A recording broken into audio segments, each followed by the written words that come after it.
Ahojte, volám sa Lucia a študujem na Humboldtovej univerzite v Berlíne. Chcela by som podporiť Zuzanu Hlávkovú, ktorú poznám osobne. Spoznali sme sa počas štúdií na univerzite v Škótsku St. Andrews, kde sme bývali na jednom internáte a spolu sme organizovali podujatia pre Spolok Čechov a Slovákov. V tomto období som Zuzku spoznala ako šikovnú, angažovanú a poctivú osobu a preto aj teraz verím jej tvrdeniam.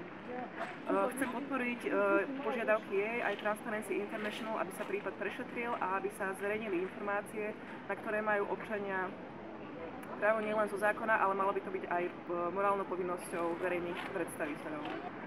Za mnou stojí pozostatok Berlínskeho múru, ktorý padol vďaka ľuďom, ktorí mali podobné mladické ideály ako Zuzka.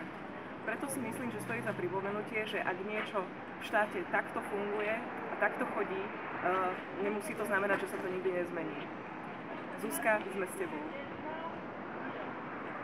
I had worked with Lang at a coffee shop.